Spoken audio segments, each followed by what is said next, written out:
Dėkui, ponia pirmininkė. Aš norėčiau padėkoti ponui Verheugenui ir ponui Almuniai už jų nubrėžtą ES Lisabonos strategiją. Tačiau aš visada sunkiai suprantu, kokie yra tos strategijos prioritetai. Pats dokumentas komisijos yra beveik 300 lapų. Jie padalinti į atskirus skyrius ir kiekvienam skyriui yra kiti prioritetai. Šiaip tai yra 24 gairės, kuriomis vadovaujantis ES įgyvendina ekonominę politiką ir ekonominę strategiją. Mes neatsiliekame nuo Europos komisijos ir parlamentas paruošė 3 skirtingas rezoliucijas šitom 24 gairėm, bet to pagal skirtingas procedūras.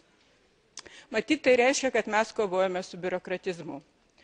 Aš taip pat norėčiau padėkoti komisijai už tai, kad pabrėžia reformų tęstinumo būtinybę.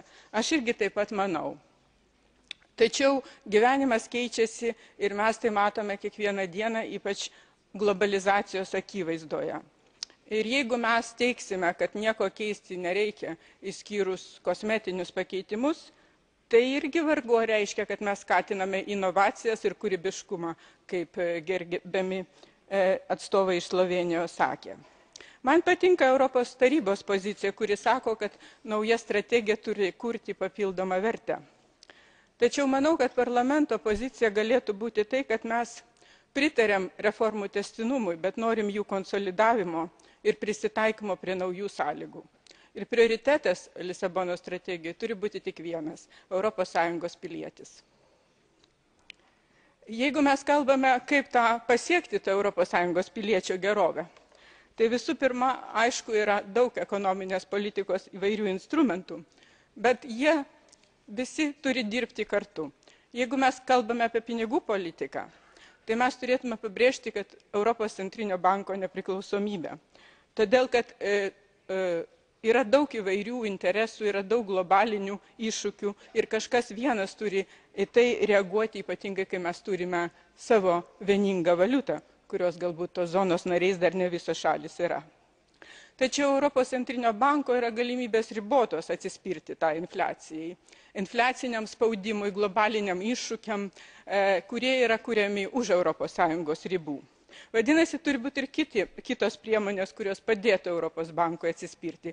Visų pirma, aišku, tai fiskalinis subalansuotumas.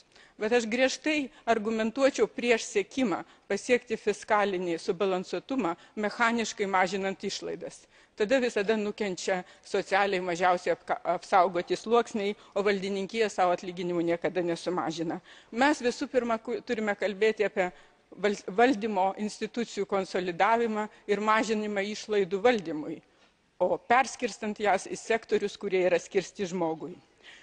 Kitas dalykas, kurį irgi labai aktualu ir aš noriu pabrėžti, tai visų apie finansinio sektoriaus vaidmenį. Yra naivu kalbėti apie tai, kad mes turime daubyti biudžeto lėšas, kai mes po to milijardus išleidžiame gelbėti bankam. Finansinio sektoriaus vaidmuo turi atsispindėti Lisabono strategijoje ir būti apibrėžta vieta ir jos finansinio sektoriaus stabilus darbas. Jeigu nebus finansinio sektoriaus stabilaus darbo, mes negalime užtikrinti ilgalaikio stabilumo ekonominio. Tai visiems yra akivaizdu šiandien. Bet nepaisant to visų problemų, su kuriomis šiandien susiduria finansinis sektorius, tiesą pasakius, aš nematau labai daug norinčių kažkaip tai spręsti rimčiau šitas problemas. Iki sekančios krizės, kaip sakoma. Ką mes galime padėti žmonėms ir kaip mes galime padėti tiem piliečiam? Visų pirma, mes galime, aišku, sumažinti jiem galimybės darbo kaštus, gyvenimo kaštus, darbui, naujam įsikūrimui, prisitaikymui prie naujo gyvenimo iššūkių. Tai mokslininkai nekartą mums siūlė įvairias priemonės, kaip išspręsti tai.